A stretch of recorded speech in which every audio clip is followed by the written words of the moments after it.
Hello everybody, welcome to my channel. It's so good to have you here. Today's video is all about how you can be buying property or getting involved with property if you've only got a little bit of money or if you have no money at all. That's what we're going to be talking about today. This is an introduction to a series. I'm going to do a couple of videos, probably about 6 videos, just talking about all the different ways in which you can do that. But firstly, if you're new, welcome. It's so nice to have you here. My name is Debs. Me and my husband Peter and our little boy Ezra are currently living in a static caravan and we're renovating a bungalow and we're going to be building a new house next door. If you're interested in seeing any of those videos, click the link above and you'll be able to see some of those. Now, before we dive into all the strategies in which you can do this, there's just something I really want to emphasize. This is really important.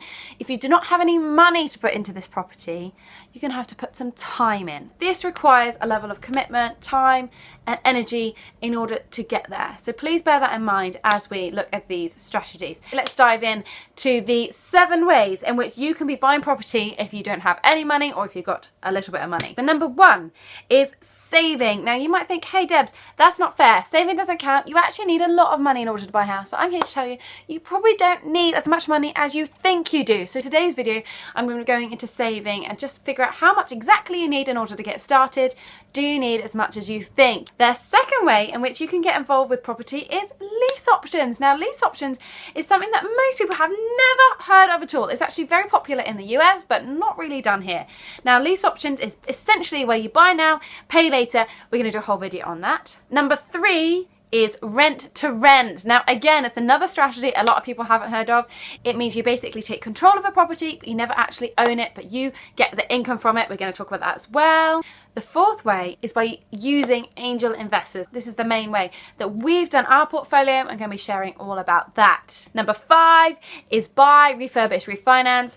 Number 6 is joint ventures. And number 7 is sourcing. So that is the 7 ways in which you can start getting involved with property. Let's dive in now. We're going to look at number 1, and that's saving. You could start investing in property if you've got less than £15,000. I know £15,000, it is a lot of money for many, many people.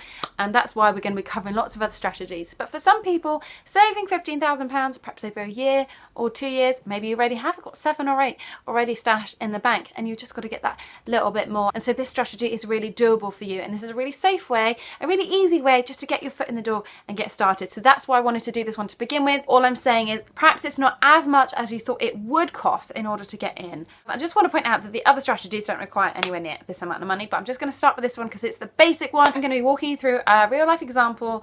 We have sold this deal onto another investor. We're going to be covering sourcing in another video, but this is a real life deal. This is actually going through as we speak of a property that only required less than £13,000 down. So I'm going to shuffle over to the left so you can follow the figures as we go. Right, so this property is a small 2-bed terrace. It's in Liverpool and Peter secured the purchase price on this property at £48,000. Now here is a very important thing. We need to talk about the difference between the north and the south of the UK. Generally, the south of the UK is very, very expensive. It's going to cost a lot of money if you want to start investing down here. If you perhaps live in Bristol, that's near where we are, and you think, oh, I'd really like to get investing in property, I'd like it to be nearby so I can keep an eye on it. If you want that, then that's absolutely fine, but you're going to have to put a lot of money down into that, okay? All of our properties are in Liverpool because you can buy so much more with so much less money. Peter agreed a purchase price of £48,000 on this property. It's in pretty good condition. Don't really need to do anything to it. Tenants will be able to move straight in. There are properties that you can buy for this kind of price if you're willing to travel. The further north you go, generally, the cheaper it gets. You need to work out how far can you go that is sustainable. So for us, we thought, right, we can do 4 hours. Let's do a 4-hour drive. And that's part of the reason we chose Liverpool. If you bought this property with a mortgage, generally your mortgage is going to be between 75% and 85% loan to value. I've done our figures on 80%, just so it's somewhere in the middle. For an 80% loan to value mortgage, you're going to need a 20% deposit, and that deposit is £9,600. So obviously there's some fees that are going to go on top of that purchase price. One of those will be a surveyor. That tends to be about £500 if you want the full home buyers RICS survey. You could put down your 10 grand deposit and then end up buying a house that's got subsidence or something. Like that £500 is worth the money. So do that. The solicitors are going to cost about £1,000.